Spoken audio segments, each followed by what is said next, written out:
펜트하우스 뺨치는 뜨겁게 사랑한 만큼 고통도 컸던 디에고 나쁜 놈과의 사랑 이야기 펼쳐보겠습니다. 네.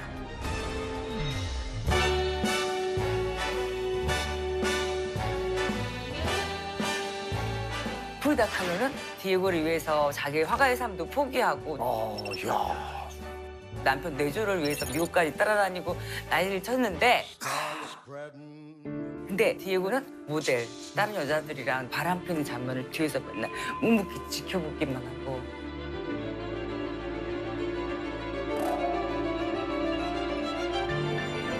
그 뒷모습만 너무 쓸쓸하게 보던 어느 날 임신 소식을 듣게 돼요. 그렇게 바라던 아이를 갖고 디에고의 싶었죠. 아이를 갖고 싶은 게 평생 소원이었던 네. 거예요.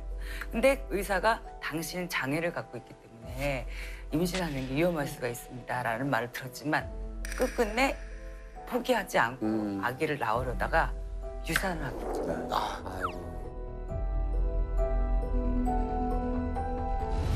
What did you do with him? I want to see my son! 그 충격으로 이제 헤어날 때쯤 다시 멕시코로 돌아오게 돼요. 그 멕시코에서 다시 한번 삶을 잘 살아보려고 하는 그 프리다 칼로가 무슨 장면을 목격했냐면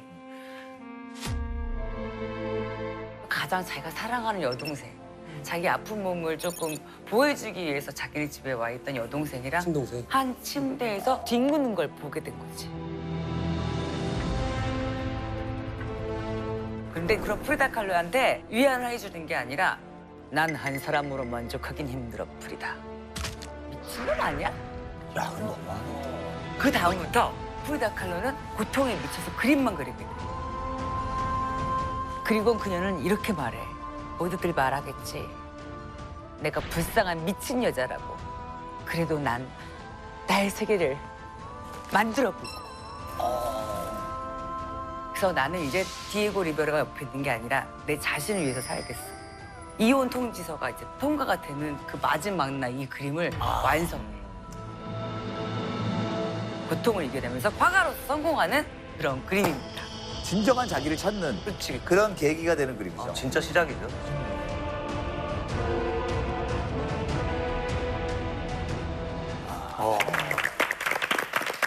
그 내용이 뭐 어떤 내용인지 듣고 나니까 약간 좀 무거워지네요.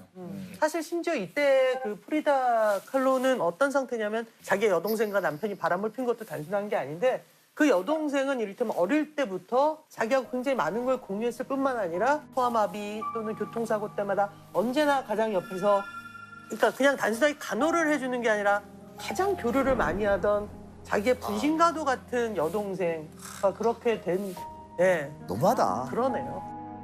사실은 요 그림, 그 이제 두 명의 프리다를 그리기 직전에 프리다 칼로가 회화적으로 성공을 해요.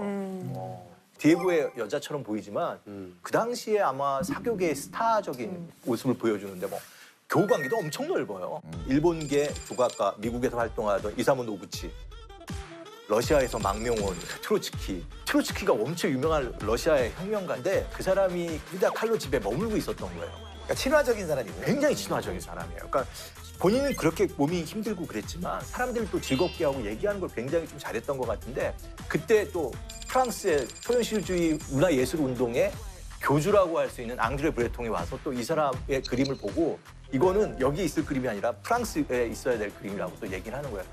아니, 뜨기 시작하는구나.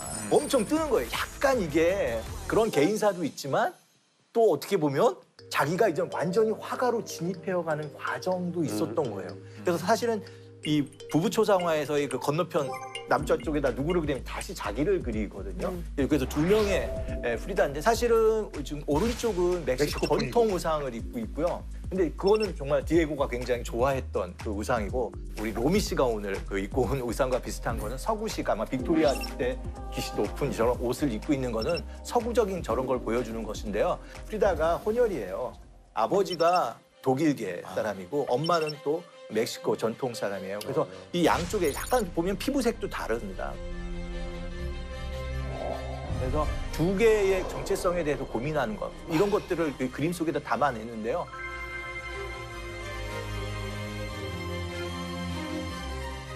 저 그림에서 가장 어떻게 보면 심리적인 거는 가슴을 정말 아파하는 모습들을 드러내고 피가 뚝뚝 아직도 흘러나오는 디에고 때문에 계속 아픈 거라는 거를 표현한 그 스트링입니다. 저 혈관의 시작점이 디에고예요. 맞아요. 그래서 막 타고 심장 두개를 지나서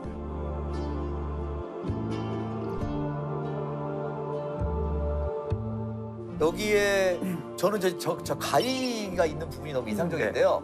가위로 자르는 것 같지만 저기 가위로 가위로 딱 막고 있다는 느낌이 너무 드는 거예요. 지혈하고 있다는 느낌이 너무 드는 거예요. 바로 그런 겁니다. 그 디에고에 대한 애정과 갈등을 그대로 좀 표현한 건데 표현력들이 굉장히 아주 섬세한 부분이 있어요. 직설적이면서도 저렇게 자근자근하게 흥미로운 이야기들을 많이 좀 풀어내는 거예요. 사실은 저 그림이 집에다 걸면은 좋죠. 하지만 뒤에 있는 가장 암울한 그 기운을 한번 보시면 저는 뭔가 자기의 삶에 대한 좀 아니, 괜히 우리 편이신 것 같은데 왜 그래서 말을 또 꼬신가? 아니 근데 이 결국은 이 오른쪽 그림 이때 그림은 자기를 좀 예쁘게 표현하는 그림 이렇게 표현했던 것 같아요. 이렇게 장식도 그렇고 액세서리도 굉장히 화려하게 하고 신발도 되게 꽃신으로 만들고 코스염도 안 그렸죠. 그 오른쪽 그림도 텐션이 상당히 있습니다. 손잡은 걸 보시면 두 명의 프리다 같은 경우는 굉장히 그래도 이 둘을 인정하고 화해시키려고 자기의 두 개의 정체성을 만들어 나가는 모습들을 보는데 저 손을 사실 클로즈업해서 보시면 부부 초상화의 초상화는 디에고는 약간 손을 빼는 느낌. 아, 약간 그 소극적이에요. 네. 그래서 이 결혼 관계에서의 어떻게 보면은 파경을 암시하는 듯한 그런 것들을 이미 조금씩 이렇게 보여주는 것 같아서 이 그림이 만만한 그림은 또 아니다라는 게 느껴져요. 그냥 그런 것 같아요. 이제 뭐 TV에서 뭐 생로병사의 비밀이나 뭐 이렇게 수술하는 장면, 뭐 괜히 막 내 살갗이 좀 아프고 이렇게 인상 쓰게 되잖아요. 그런 것처럼 분명히 이 그림을 프리다가 디에고가 볼 거를 암시하고 너도 내가 지금 얼마나 아픈지 한번. 아, 디에고가 보라고 네, 하는 네, 그런 네. 소리가 이거 있어. 사진도 있죠. 약간 그런 디에고 사진도 있고 실질적으로. 나는 그리고 이때가 이제 프리다 칼로가 술 없이는 하루를 못 버틸 정도로 이 향수병에다가 술을 담아서 다녔대요. 그래서 마치 향수를 뿌리는 것처럼 하면서 술을 마시는 거예요. 근데 사실은 이별을 해보면 아시겠지만 막 아무리 술로 채워도 이게 공허함이 채워지지가 않잖아요. 프리다의 삶은 너무 비참해요. 그렇죠. 예, 육체적으로도 힘들고 네. 정신적으로도 힘들고. 얼마나 고통의 여왕이냐면 디에고 때문에 겪은 심적인 고통도 있지만 육체적인 고통도 어린 시절 사고로 인해서 척추가 크게 다치게 됩니다. 오른쪽 다리는 거의 뭐 산산조각이 날 정도로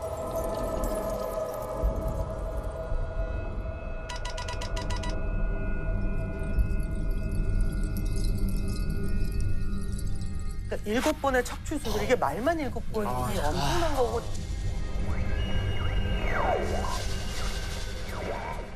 자, 여러분 이게 1999년도 아니고 2010년도 아니고요. 그 20몇 년, 뭐 20년대? 30년 이때 그러니까 뭐냐면 마취 기술도 뭐 그쵸. 내가 보기에는 변변치 않았을 네. 거고 엄청 힘들었을 거예요. 뭐 그리고 30번이 넘는 수술을 하는 고통을 겪었고 거기다가 발에다가 모래주머니를 달고 매달린 채로 3개월 동안 있기도 하고 그러니까 뭐냐면 척추를 펴야 된다는 민간요법 같은 거를 그러니까 재래식으로 하는 거죠. 병원에서 펴야 되니까.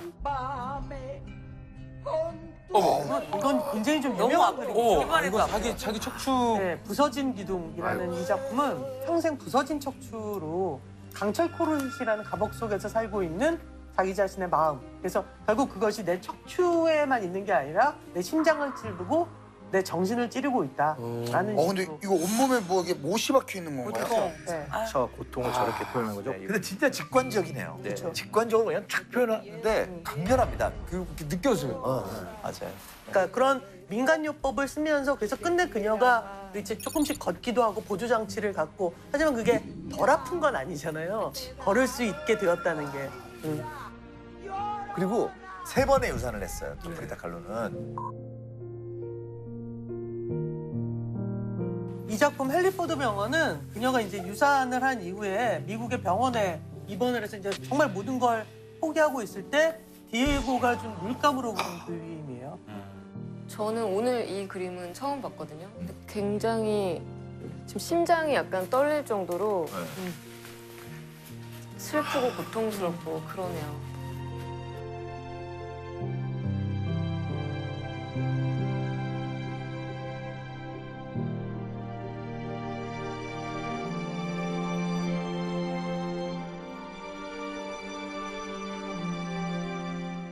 그 아이를 낳아본 사람으로서 그냥 그 전반적인 어떤 그냥 이렇게 다 다가오는 것 같아요.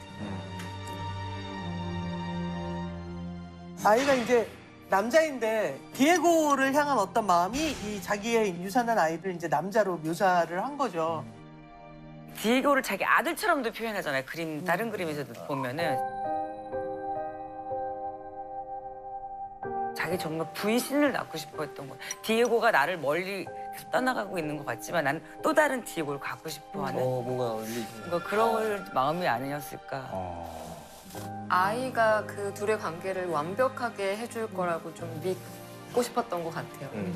사실 이런 그림들을 그 프리다가 계속 그리게 할 수 있는 게 참 어려운 건데 칼로는 디에고를 부정할 수가 없는 부분이 딱 있어요. 칼로가 교통사고 당했을 때 누워갖고 침대에서 그림을 그리기 시작한 거거든요. 그 화가라는 거에 자기가 자신이 없잖아요. 그럴 때 디에고한테 가서 그림을 보여준 그 일화가 아직도 뭐 생생하게 전해오는데 내 그림 어느 정도냐? 화가가 될 수 있냐라고 물어봤을 때 디에고가 그 그림은 정말 독특한 그림이고 개성 있는 그림이고 계속 그림을 그리게 해준 거예요. 그러니까 화가로서의 칼로의 정체성은 디에고한테 상당히 의지한 부분들이 있다고 볼 수밖에 없어요. 디에고가 또 어떤 사람인지가 또 궁금하네. 디에고가 어떻길래 그렇게. 디에고는 나는 이상하게도 한 여인을 사랑하면 할수록 더 많은 상처를 주고 싶었다. 프리다는 이런 나의 역겨운 성격으로 인한 희생양 중 가장 대표적인 여인일 뿐이다. 사이코패스 인터뷰 아니에요? 그러니까 거의 뭐. 그러니까 이건 거네. 나 원래 이런 놈이야. 뭐 그래서- 약간 이런 거잖아. 나 원래 이런 놈이니까 나는 못 바꿔. 이 얘기잖아. 미국 배우들하고도 연문설도 굉장히 많았는데 중요한 건 프리다 칼로하고도 친한 분이 있는데 그분과의 관계를 의심하기 시작하면서 프리다 칼로가 침대에다 천으로 목을 매달 뻔한 적도 있었어요. 그러니까 얼마나 그러니까 제가 봤을 때는 어마어마한 폭력을 끊임없이 프리다 칼로한테 행사한 것 같아요. 프리다 칼로가 누군가한테 의지하고 싶었고 이 디에고한테 어느 정도는 약간 뭐라고 길들여진? 그래서 어느 순간은 그게 사랑이나 이런 마음이 아니라 그 길들여진 마음을 자기가 컨트롤할 수 없는 상태? 사실 거의 가스라이팅에 가까울 정도의 폭력과 그다음에 어떤 애정을 이렇게 쏟거든요. 엄청난 폭력의 결과물인 것 같다라는 생각이 들어요. 근데 프리다는 어쨌든 자신이 겪은 고통을 고스란히 그림에 담아내는 화가였습니다. 또 고통을 그려낸 그림이 많죠. 아이고. 뭐야 이거. 반지 몇 번 찔렀을 뿐이라고 실제로 당시에 멕시코에서 남편이 아내를 칼로 찔러 죽인 사건이 있었는데 그거에 영감을 받아서 디에고 네가 나에게 준 상처가 이렇게 끔찍하다라는 걸 표현하는 철저하게 또 개인적인 감정을. 그렇죠. 네. 자기 다리를 이렇게 그려넣었죠. 그랬네. 프리다 칼로는 정말 메시지가 돌덩이처럼 탁탁 타고 와서 우리한테 때리는 것 같아요. 그러니까 표현은 그냥 초등학생이 그림 그리듯이 표현하는 수준으로. 표현은 아마 이제 원래 미술에 대한 교육이 없었기 때문에 이런 표현을 할 수 있는 부분도 있지만 멕시코 전통적인 그 표현, 민속화들 이런 걸 수집도 하고 그런 거에 영감을 많이 그리고요. 두 명의 저 프리다 같은 정도의 그림 보면은 이미 기술적 완성도를 좀 보여준다라고 보는 거죠. 저희가 지금 프리다가 굉장히 고통을 그린 그림들을 보고 나니까 예술가로서의 어떤 광기가 느껴지시죠? 이 광기. 그래서 멕시코에서는 그녀의 광기 때문에 마녀, 악녀라고도 부르요. 그러니까 그런 거 아닐까? 프리다 칼로는 자기가 여성으로 태어나서 여성의 삶을 사는 걸 되게 좋아했던 것 같아요. 그러니까 자기의 창작도 여성의 범주이고 그렇기 때문에 아이를 낳아서 그러는 것도 여성의 범주인 거죠. 근데 그게 잘 안 돼. 그리고 자기의 상처는 어렸을 때부터 너무 많아. 그리고 사람들은 자기를 마녀라고 불러. 그래? 그럼 내가 니들 앞에서 나를 화형시켜줄게. 자기 스스로를 화형시키는 마녀 같다는 느낌? 사실은 쉽게 보긴 어려운 그림이잖아요. 그러니까 이 그림 이쁘네 뭐 이렇게는 안 되는 그림에도 불구하고 매혹당하게 되는 거예요. 그런 이유가 있는 거예요. 그리고 프리다 칼로 같은 캐릭터가 굉장히 드물었을 것 같아요. 그것도 거의 가감 없이 그냥 있는 그대로 다 드러내잖아요. 근데 그런 것들이 오히려 그 당시 시대를 봤을 때 그런 것들이 굉장히 보기 불편해서 뭐 마녀 뭐 이런 식으로 붙여진 게 아닌가 싶기도 해요. 디에고하고 이 프리다는 분명하게 둘 다 화가 대 화가로 만난 거예요. 그래서 그러니까. 참 복잡하게 했는데 결과적으로는 지금 뭐 성공한 부부가 된 거죠. 뭐 결과적으로. 예. 디에고가 유명할 때는 프리다가 어느 정도 반사이익을 본 거고 지금은 또 프리다의 시대니까 디에고도 계속 또 언급이 되는 서로가 계속 하고 그리고 가격이 나와도 둘이 항상 비교를 합니다. 지금도 디에고가 살짝 조금 더 비싸요. 일단은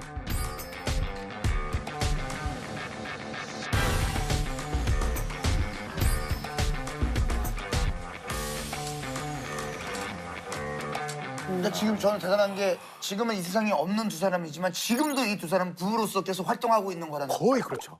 지금 계속 가고 있는 거예요. 그 얘기가 나와서 말인데 일각에서 이런 얘기가 있습니다. 프리다가 고통스러웠던 건 모두가 인정을 하지만 결국 디에고를 통해서 프리다의 예술이 완성된 게 아니냐. 디에고가 굉장히 큰 부분이었던 거는 뭐 확실하긴 한데 디에고가 전부다 혹은 디에고가 아니었으면은 뭐 그렇게 완성되지 않았을 것이다라는 건 좀 과한 얘기인 것 같아요. 사실 그래요? 이 그림만 봐도 저 디에고가 조그맣잖아요. 그렇죠. 사실 저 있는지도 몰랐어요, 사실. 그러니까 저 그림에서 제일 중요한 거는 프리다 자신의 어떤 정체성에 관한 건데 이 조그만 디에고를 자꾸 소재의 한 부분을 그 과거와 전체 엮으면서 이야기에. 주제인 것처럼 이렇게 자꾸 끄집어내는 어떤 그런 느낌이 있는 것 같긴 해요. 이거 정말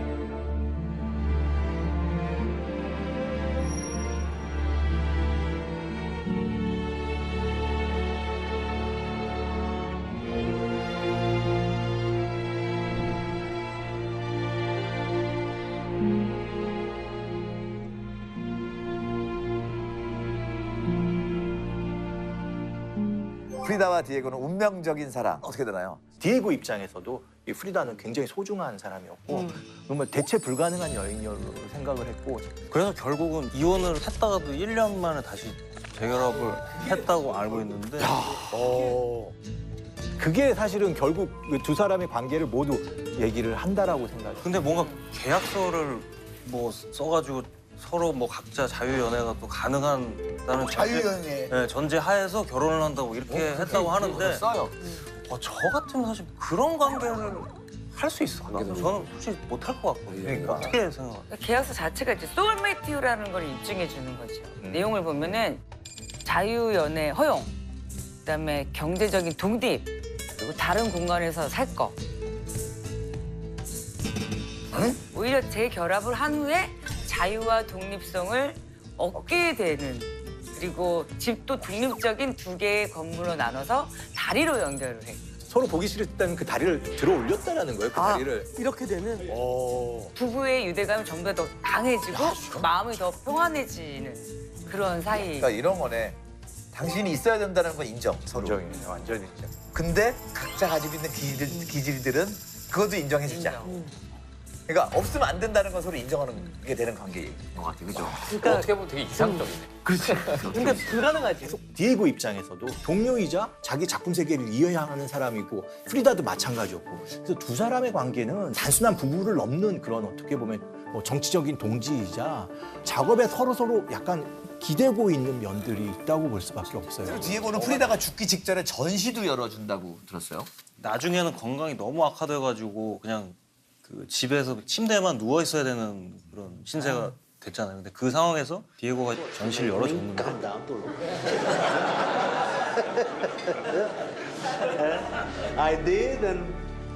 전시회가 열리는 와중에도 의사 선생님은 외출은 하면 안 된다. 전시회장에 가지 말라고 하는데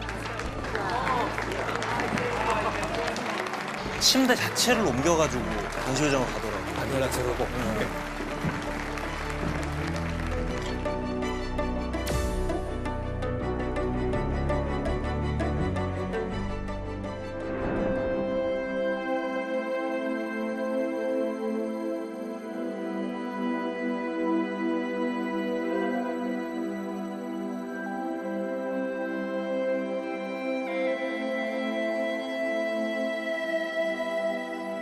정말 저는 뭐 이렇게 언뜻 보면 프리다가 디에고한테 매달린 것 같지만 또 보면은 디에고가 프리다한테 완전히 매달린 부분이 있는데 가장 뭐 극적인 이야기는 프리다가 죽고 나서 얼마 안 있어 디에고도 죽어요. 3년 더 살긴 하는데 그 당시 기록에는 디에고가 프리다를 잃고 완전히 그냥 삶의 뭐라고 해야 될까요? 어떤 그 욕구나 이런 것들을 거의 뭐 잃게 되는 작품은요? 작품도 굉장히 떨어지죠. 그렇게 되면. 그러니까 아니, 뭐 뭔가- 거의 진짜 대단한 영감의 원천이긴 했나 보다. 서로한테. 그렇게 냉정한 비즈니스 이런 관계는 아니었던 것 같아요. 정말 둘이 불꽃처럼 사랑했던 것 같고 또 사랑을 했기 때문에 엄청난 고통을 느꼈고 그 고통을 정말 칼로는 있는 그대로 우리한테 그냥 보여줬고 또 우린 그 고통이 느껴지면서 그거에 대한 생각과 또 우리의 자신을 또 반추해보는 그런 시간을 갖는데요. 이 둘의 관계가 뭐같이 느껴지냐면 서로에게 멕시코였을 것 같아요. 뭐냐면 식민지라는 아픔처럼 각각의 아픔이 있고 상처가 있어.